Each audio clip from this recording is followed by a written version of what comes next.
جو بندہ شکر کرتا ہے اس کی نعمتوں میں اضافہ ہوتا ہے۔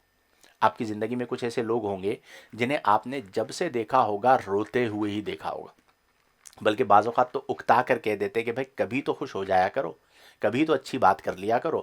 جب ان کے پاس بیٹھے ہیں وہ رو ہی رہے ہوتے ہیں، ان کا وہ حال ہوتا ہے کہ کیوں روتے ہو، شکل ہی روتی ہے۔ معذرت کے ساتھ، یہ مزاج نہیں ہونا چاہیے۔ مومن کی شان یہ ہے کہ کوئی اسے پوچھے بھائی کس حال میں ہو، وہ کہے الحمدللہ الحمدللہ ثم الحمدللہ، اللہ کا کرم ہے۔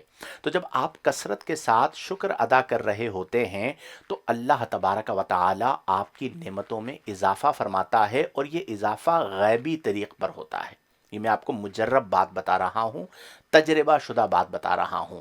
تو ہر حال میں آپ اللہ کا شکر ادا کریں، نمبر ون، تاکہ نعمتوں میں اضافہ ہو۔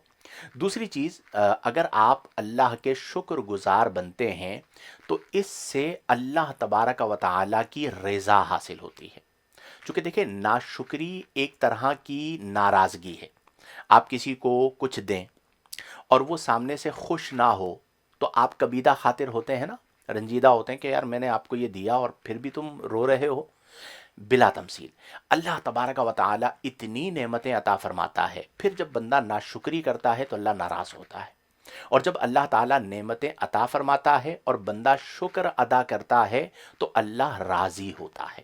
تو اگر آپ یہ چاہتے ہیں کہ میری نعمتوں میں اضافہ ہو تو شکر ادا کریں، اگر آپ یہ چاہتے ہیں کہ اللہ تعالیٰ مجھ سے راضی ہو تو شکر ادا کریں، اور سب سے اہم چیز، جو شاکر بندہ ہوتا ہے، یعنی شاکر اور شاکرہ، شکر ادا کرنے والا اور شکر ادا کرنے والی، یا شاکرین اور شاکرات، یہ وہ ہوتے ہیں جنہیں اللہ تبارک و تعالی دل کا سکون عطا فرماتا ہے۔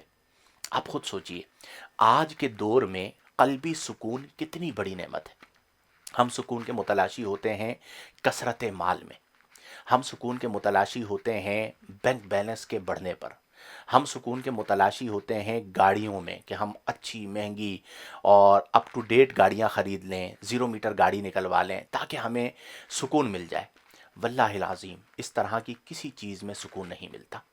آپ زندگی میں جب پریکٹیکل لائف میں آئیں گے نا، اور آپ کی زندگی میں ایسے معاملات اور مثالیں موجود ہوں گی کہ آپ نعمتوں کو پاتے چلے جائیں اور شکر ادا نہ کریں، تو پھر آپ کو اطمینان قلبی نہیں ملتا۔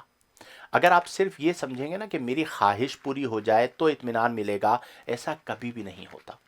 وہ کہا جاتا ہے کہ ہزاروں خواہشیں ایسی کہ ہر خواہش پہ دم نکلے، ہزاروں خواہشیں ایسی کہ ہر خواہش پہ دم نکلے، بہت نکلے میرے ارماں، میں اپنا کہہ رہا ہوں، ٹھیک ہے، آپ اپنا اپنا قیاس کر لیجئے، بہت نکلے میرے ارماں لیکن پھر بھی کم نکلے۔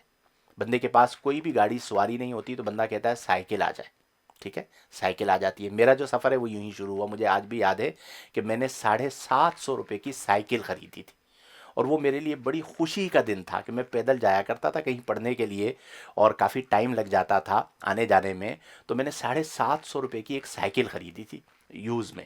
تو وہ میرے لیے بڑی خوشی کا دن تھا کہ میں سائیکل پہ گھوم رہا ہوں۔ پھر اس کے بعد ایک وقت آیا کہ میں نے کہا بائک ہونی چاہیے، بڑی دقت ہوتی ہے، اور معاشرے میں ایک بائک ہونی چاہیے۔ اس زمانے کی بات بتا رہا ہوں آپ کو، 20-22 سال پرانی۔ بائک آ گئی، بڑی خوشی ہوئی۔ کچھ عرصے کے بعد پھر خواہش پیدا ہوئی کہ 4 وہیل ہونی چاہیے، ٹھیک ہے۔ اب اس کے بعد نعمتیں بڑھتی چلی گئیں، گاڑیاں بڑھتی چلی گئیں، لیکن آپ یقین کیجئے کہ سیری کبھی بھی نہیں ہوئی۔ ابھی بھی ہوتا ہے کہ گاڑی جو ہے نا وہ اور اچھی آنی چاہیے، ٹھیک ہے، ایک سے زائد گاڑیاں ہیں تو 3 گاڑیاں 4 گاڑیاں ہونی چاہیے، اور اس طرح مطلب بہت ساری مثالیں اس کی موجود ہیں۔ تو ہزاروں خواہشیں ایسی کہ ہر خواہش پہ دم نکلے، بہت نکلے میرے ارماں لیکن پھر بھی کم نکلیں، تو یہ خواہشیں کبھی بھی پوری نہیں ہوں گی، اور ان خواہشوں کی تکمیل سے اطمینان نہیں ملے گا۔ اطمینان کب ملے گا؟ جب آپ شکر ادا کریں گے۔ اگر آپ شکر ادا کریں گے تو نمبر 1 نعمتوں میں اضافہ ہوگا، اگر آپ شکر ادا کریں گے تو نمبر 2 اللہ کی رضا حاصل ہوگی، اگر آپ شکر ادا کریں گے نمبر 3 تو آپ کو قلبی طور پر سکون حاصل ہوگا، چونکہ جو شاکر ہوتا ہے اللہ تعالیٰ اس کے دل پر اطمینان کو نازل فرما دیتا ہے۔ تو یہ 3 بڑے فوائد ہیں شکر ادا کرنے کے، کہ جب آپ شکر گزار بنیں گے تو اللہ تبارک و تعالیٰ آپ کو یہ تینوں چیزیں عطا فرمائے گا۔ تو کوشش کریں اپنی زندگی میں